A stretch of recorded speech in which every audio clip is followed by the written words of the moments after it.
Anupama serial के episode में आप देखेंगे कि साधुओं और शाह परिवार समेत तमाम लोगों के सामने अनुपमा ये साबित करने की कोशिश करेगी कि भिखारी जैसी हालत में घूम रहा ये शख्स उसका पति है।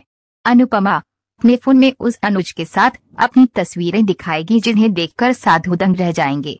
अनुपमा बार बार ये जिद करेगी कि वो साधु अनुज को उसके साथ ले जाने दे, लेकिन कान्हा का रवैया देखकर साधु मना कर देंगे।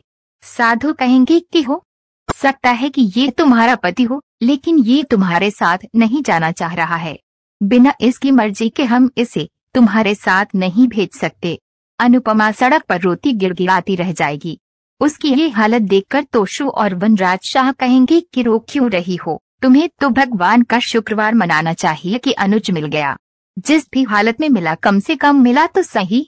आश्रम के लोग अनुपमा को अपने साथ ले जाएंगे, लेकिन उसका ध्यान लगातार अनुज की तरफ ही अटका होगा। बापूजी भी ये सोच सोच कर परेशान हो रहे होंगे कि उनके जाने के बाद अनुपमा को यहाँ कौन संभालेगा। बाला और आश्रम के लोग बापूजी को हिम्मत बंधाएंगे। उधर शाह निवास में ये बहस चल रही होगी कि अनुज की ये हालत कैसे हो गई। वनराज शाह, पाखी और तोशु इसके लिए अनुपमा को दोषी ठहराएंगे, लेकिन तपिश और काव्या अनुपमा के सपोर्ट में खड़े रहेंगे। काव्या आश्रम जाने की जिद करेगी ताकि अनुपमा का साथ दे सके, लेकिन तोशु और वनराज उसे रोकेंगे। तपिश और काव्या बगावत पर उतर आएंगे और वनराज के आदेश के खिलाफ जाकर आश्रम में बापूजी और अनुपमा से मिलेंगे।